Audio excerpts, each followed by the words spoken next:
Yo, what is going on, everyone? And welcome back to another episode of Killbuilt Radio. I didn't want to leave you guys dry for 2 weeks in a row, especially with me saying I'm going to be more consistent on the podcast, which I want to do. It was just last week. I don't know if any of you guys knows this is kind of more so like personal. I've been in, I would say, the midst of trying to get a car. And some of you guys know that can be somewhat stressful, especially if you're trying to buy from a private party, a private dealer, or whatever it is. I sold my car, so I currently don't have a car right now. I mean, I'm using a car in the meantime until I get a car. So I was just busy with that. Didn't have time to get it. And then with school and everything, getting my own YouTube out, which is a higher priority than this. So yeah, I've been busy. Excuses at the end of the day, but hey, we're back. Today I'm not joined by Rory or Ezra. Rory and I were going to try to make something work.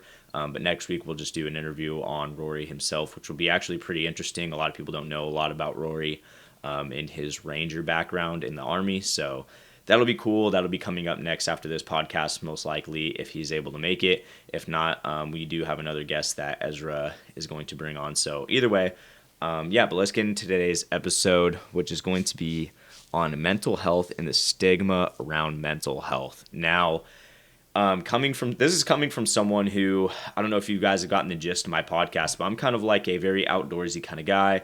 I'm just going to honestly say it right now. I'm conservative. I have conservative ideologies. Doesn't mean that, if you're liberal, I can't not get along with you. I'm more than open to have discussions with you, like you as a person, especially if you're a good person. But I'm just going to state that right now. And usually I would say a lot of the times I feel like in that kind of conservative ideology, a lot of those people don't believe in like mental health, or they're not as caring toward that. And I would say that's just a majority of the world, regardless of whatever your political ideology is. But I would just say it's kind of weird being in a political ideology that doesn't really note it or whatever, or really notice it as much as the other, I would say, political ideology does. But yet, like I said, this is coming from a political ideology that doesn't necessarily take note into it as much, but again, it's just more for a general stance rather than politics. So I don't know how many of you guys know this. Ezra and I have talked about it, and I think it was like maybe it may have been to the most recent one prior to this, and we talked about our mental illnesses. As some of you guys know, I have obsessive compulsive disorder. It's no longer categorized as an anxiety disorder, even though it brings on a lot of anxiety and stress. To me, it is more so an emotional disorder. And this is coming from someone who used to also think that like mental health was just like a joke. Like Ezra, for example, has always had a mental health condition. He's always had major depressive disorder. And so whenever he would like be crying or something would be going on prior to me having a mental illness, I remember I used to think like this guy was just so full of shit. I'm like, how are you so unhappy all the time? Like this just doesn't make sense to me. I think you're full of shit. I genuinely used to think that. And I told him straight up. I told him that after I had been diagnosed with my mental illness, I just told him, I was like, look, man, like after I've been struggling with mine, I think, I have such a different perspective on mental illness. And I used to think you were so full of shit. I used to think that you were just sad for no reason. And I thought, why isn't this guy just changed something? But it's kind of weird when all of a sudden, like your brain just kind of decides to make decisions on its own. We'll get into how you can control your brain later on into this podcast. There's going to be a lot of science in this. But yeah, I used to think mental health was just bullshit. And I'm not talking about taking care of your mental health. I'm just saying like people that suffered with mental health conditions, I thought they're just full of shit. But I'm going to open your eyes with this. So someone with schizophrenia, right?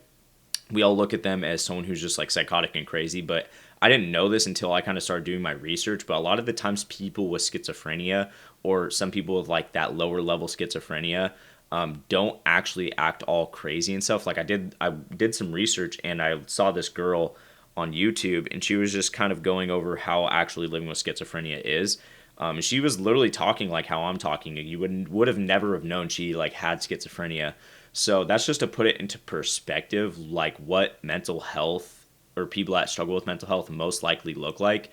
They don't always look like some crazy person that is delusional and lost their mind due to drugs and stuff, because I think that's what people's typical mindset is on people that have quote unquote lost their mind, but they don't realize there's people that look just like me who suffer mentally internally but just don't act out as other people might have. And there's, again, different levels of how bad, your certain illness might be. So, yeah, but one thing that I'm going to get into prior to this is I hope everyone understands that mental illness is a legitimate thing. It's something where there's just some wrong functioning within your brain, whether it be a chemical imbalance, whether it be a dysformation in your brain. There's so many other factors. It could be genetics. For me, I think part of mine is genetics and some sort of chemical imbalance.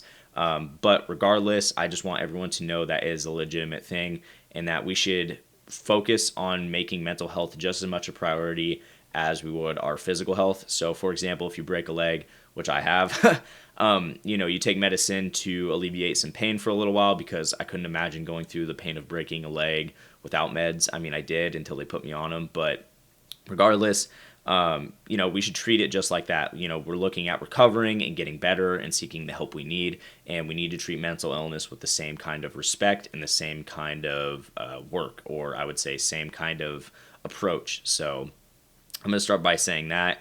And to get deeper into some of you guys that might be uneducated on like the brain is made to protect you. So that's a way of how a lot of these mental illnesses actually start. So Ezra and I talked in the last podcast how he has a totally different disorder, which is revolved around mostly depression, and mine is revolved around mostly anxiety. But it has the same overall goal, which is to keep us isolated. And it's not to keep us isolated in a sense of like we don't mean anything to the world, even though we might have those thoughts because of our condition. Because when you live with those conditions, it's kind of hard to like see your life in any other way besides what your illness is. I'll get into that later. But regardless, a lot of the times mental illnesses have like this same overall goal, which is to keep you isolated and quote unquote keep you safe. And it's not really keeping you safe, but it is. Like, obviously, if you're staying in your room like for the entirety of your life, you're probably not going to die as long as you get food and everything else you need. I hope you get what I'm saying by that. But yeah, so the whole goal of people mostly dealing with a mental illness is that their brain is trying to keep them safe. So for me, in my example, I'll just toss this out there. So I've had harm OCD before. So for those who don't know, obsessive compulsive disorder isn't just like, oh, I need to keep this pen right here on the right side of the table. Everything's got to be super organized. I like being clean. It's not that typical ideology around OCD that a lot of people think. So for example, if I'm holding a knife, and I'm pretty sure we've had these thoughts before, they're called intrusive thoughts. I'm holding a knife and my family's around me and I get this random thought like, oh, what if I stab my family? And most of the time people are like, okay, that's goofy, like that would never happen. And then they move on with their day. Someone with OCD, like myself, holding the knife, I'd be like, okay, it would send anxiety through me just like it would the other person because it's an intrusive thought and your brain is recognizing it as something that is ego-dynistic, which is completely the opposite of you. It's like a different ego than yourself. And so essentially I would get the same feeling that a person that doesn't have OCD would get from the intrusive thought. But after I confirmed that I would never do that and then move on, my brain would go, wait, are you sure you wouldn't do that? Are you sure? Is that an urge? Are you sure? Like, my brain is over-analyzed on why that wouldn't happen, but it doubts that it might not happen. Like, it doesn't accept the fact that there's uncertainty, because in reality, I actually could if I wanted to. If like I'm holding the knife, I could if I wanted to, but I don't want to. My brain is ultimately trying to protect me from doing something that I wouldn't do. And so it's constantly doubting. And so if it's constantly doubting and I consciously know that I'm getting lost here, but I guess what I'm trying to say is like my brain can't accept my first answer. And so it just goes in this spiral of reconfirming that I would never do something like that. And it sends so much anxiety that I sometimes would rather just lock myself in my room to prevent anything like that from happening. So that's how it like isolates me. It just tries to throw intrusive thoughts my way that are opposite of who I am. And since there's no certainty around that, it's trying to keep me in my room or trying to keep me isolated. I hope that made some sort of sense. I'm trying to simplify it as much as I can, but I think that's the best way that I can. The same thing applies for someone with a cleaning OCD and I guess like bacteria or whatever, like people that overly wash their hands. For example, they won't go anywhere where there's potential germs, which is everywhere. Like I'm surrounded by germs right now. So yeah, they'll try to avoid places that are more dirty than other places and in fact keeping them isolated. I hope that made a little more sense. But yeah, so that's just like a grand scheme of kind of what I deal with. But yeah, I think what sucks though about living with these illnesses is that a lot of the times people don't talk about it. And like I said, there's kind of a stigma around mental illness that, it's just kind of like a joke. It's not really treated as like physical illnesses would be. Like, when you hear about someone with cancer, they go into chemo and chemo drastically changes you. Like, I don't know if you've seen how people look after chemo and how like their body is after chemo. Like it changes you so much. But people would advise you, like if I got cancer, my whole family would be like, hey, go get help, go get on chemo. And I think that we, like I said, need to look at mental illness the same way. So if I'm diagnosed with obsessive compulsive disorder, which I am, and I told my family about it, which is very hard for it's very hard for people to understand mental illness because it's something that you can't see. You can see the effects of cancer, but if you can't see what's going on in someone's mind, you just think that they're crazy and that they don't know what they're talking about. But like legitimately, like the brain is just malfunctioning, and if my body is malfunctioning from cancer, why can't the brain malfunction from cancer? So yeah, if I go tell my family, they're not necessarily going to understand, and so that's why it's harder to get help. But I would expect my family, if I had OCD, which they have, I've finally gotten them to understand, I would expect them to say something like, hey, go see a therapist, go get medication to help you overcome this and get better. But that's not how it is with mental health. And so a lot of the times people suffer in silence. They don't go get the help they need because there's not a astounding like push for mental health and like how serious mental health can be. Like for example, when I was first diagnosed with this, like I was living under a rock. Essentially, I felt like it was so hard to just go do anything because I was so scared of like the what ifs that my brain was constantly shooting me, and I didn't want to get help for it because my intrusive thoughts were so stupid and so irrational that no one would get why they were causing me so much anxiety. So I was kind of revolving around the stigma, like I just don't think anyone's going to understand me. I don't think anyone's going to get what I'm saying. And so I kind of suffered in silence until like I just couldn't take it anymore. So yeah, I would just say we need to treat it just like every other illness, just like every other kind of sickness, because there's a lot of people out there suffering. And I've been fortunate enough for a lot of people to surprisingly message me about OCD, anxiety disorders and stuff like that they haven't even gotten diagnosed for, but they've been suffering with for a long time. So it's been great. I was featured on NOCD, which is a obsessive compulsive disorder. Like, I mean, it just consists of a bunch of therapists and stuff, but they are kind of like an advocate for OCD. I mean, they most definitely are. I was featured on there, got to do a podcast and or interview with them. If you guys want to check that out, you literally just look up Levi Mack OCD and it'll be like the first thing that comes up. But yeah, I got to go advocate for them. And then a bunch of people, like I said, reached out to me and were like, I didn't even know I was struggling with this. I didn't even know like this is what the symptoms were. And like after that episode I did, like I got 12 people to go sign up and get help with their disorder. So that was great. So that just goes to show I was just 12 people right there that went and got help. So that's not even including like, imagine if and that was only like 200 people that saw the thing. So imagine if we increased that to like 20,000. Imagine how much more would go get help. So there's so many people that just suffer in silence with mental health disorders, which is really unfortunate.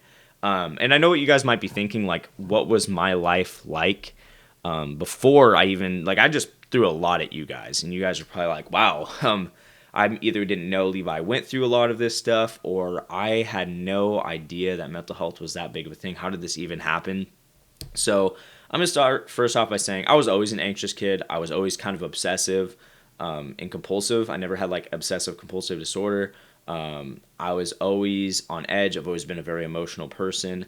But never did I have a mental illness that was preventing me from living my life to the extent that I used to live it. I still try because like I shouldn't let my mental illness define me, kind of like how someone who has cancer doesn't go, hi, I'm cancer. I shouldn't go, hi, I'm mental illness. But yeah, so back to my life before mental illness. I was just like your typical dude. Like I said, I was kind of an always anxious person. I didn't really trip about anything. Life was just pretty plain and simple as it is. It's very simple. I enjoyed doing a lot of the same things that you guys see me doing now. Man, I don't know. I lived a pretty typical life, and I was never afraid to try anything. I would say that's one of the biggest differences between not having anxiety disorder and having anxiety disorder now is that I'm afraid to try things. But if you guys are like, I guess I should lead into like how I even got it. So I moved to a different state a little over a year ago, and I just was way too emotionally attached to everything that had kind of gone on with this move. I was emotionally invested in my job. I was emotionally invested into a relationship. I was emotionally invested into a dream I was trying to pursue. Emotionally invested into business. Emotionally invested into just a lot of things. And every one of those things went south. And so that caused so much anxiety that I just didn't know how to handle it. And then I don't know if you guys noticed, but when you're under a lot of stress, your brain starts acting very irrational because now it's trying to keep you safe. Like I talked about earlier, like your brain's ultimate goal is to try to keep you safe. And so all of a sudden, like I'm having very irrational thoughts. I'm getting anxiety like out of the blue.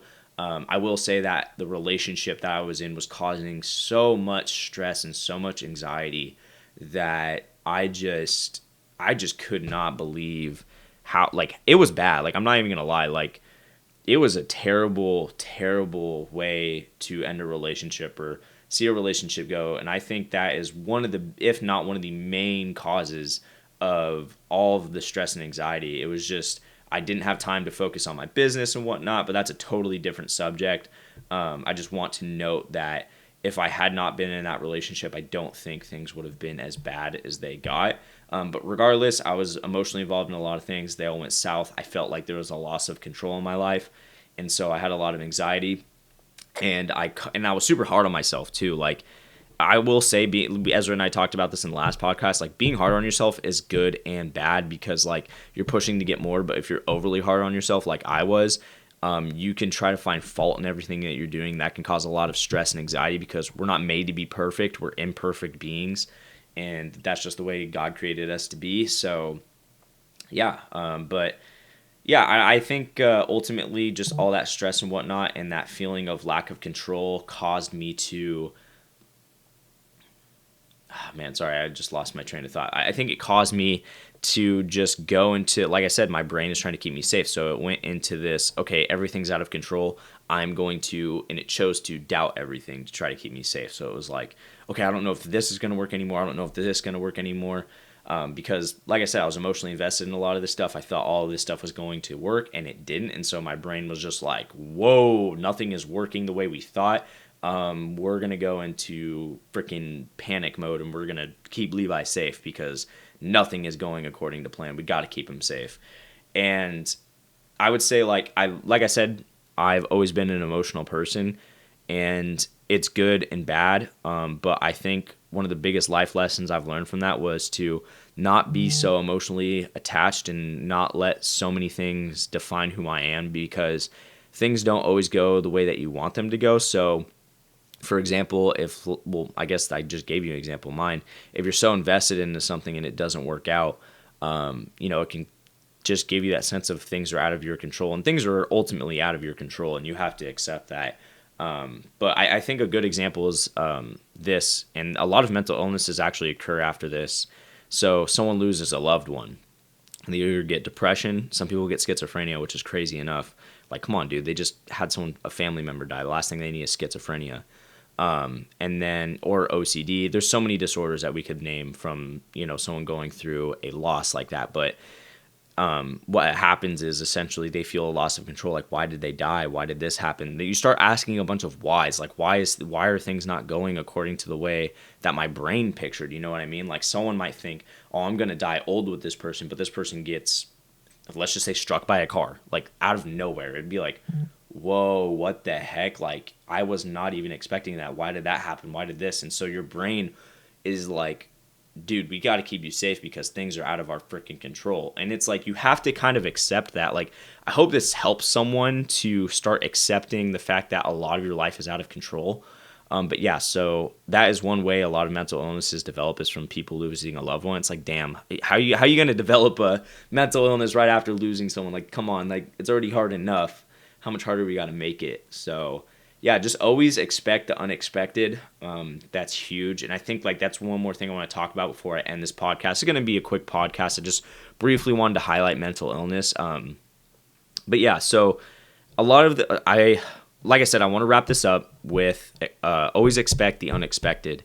And I know that's hard to do, but I strongly suggest reading some books out there. There was this book called How to Think Like a Roman Emperor, and it really highlights that kind of thinking. Another thing is military training. In military training, they train you to expect the worst. And with that, it helps a lot because when you go into war and and the outcome isn't as bad as you anticipated because of the training that you went through, it shows your brain like, okay, things, I'm expecting the unexpected.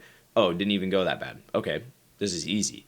But for example, if you're training for war and all of a sudden you look over and your friend's arm and his head are like decapitated and you're like, what the heck? And that's how a lot of people develop like something like PTSD. It's a lack of control. It's like, whoa, I was not expecting that. And then you just kind of obsess about it a little bit. But yeah, so always expect the unexpected. It's kind of like if I were to go into war, I would have to really talk to myself and go, look, there's going to be a chance I see someone like completely, utterly destroyed.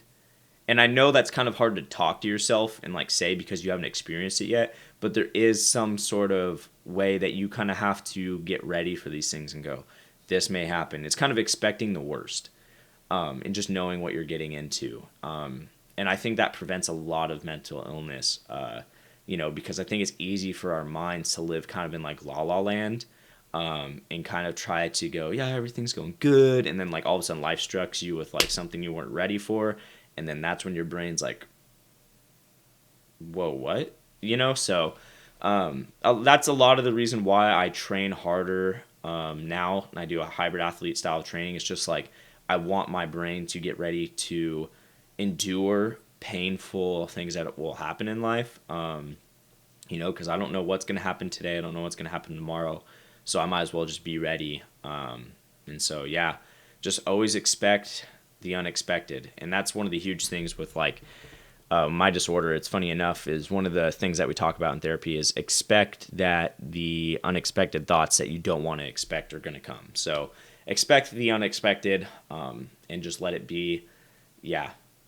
That's kind of all I got for this podcast. Like I said, I really just wanted to highlight mental illness and show how debilitating it can be, how it kind of formates. I hope you guys got the gist that a lot of the times with people that struggle with mental illness have gone through something somewhat traumatic, and that's what starts it. It's not like everyone that has a mental illness is some schizophrenia drug addict. I don't know why there's that stigma. I think it's because it's the only sometimes mental illness, or it's the big majority it's the majority mental illness that we see outwardly. Like we can see its effects outwardly. So then we go, a lot of the times people that struggle with mental illness are just like crazies. They do drugs, and that's not the case. So, that's coming from someone who has one, and I used to think mental illness was bullshit, but it's not. It's not at all. And I hope I opened your eyes to a lot of things. I would have loved to have gone into how the brain actually functions with like the hippocampus, the prefrontal cortex, the basal ganglia, a bunch of other things that are involved in just like checking anxieties, keeping you safe. I would love to go into the science of that, but I don't have enough time. Maybe we'll go into that later. Maybe I'll try to get like a kid studying for neuroscientist from the UW on here. But that's going to do it for this podcast. I hope you guys liked this podcast. If you guys did, be sure to give us a good rating on whatever platform you're listening to us on right now. Share this podcast if you guys feel like it. But without further ado, I'll see you guys in the next podcast. Hopefully we've got some other guests with us. And Killbuilt Radio out.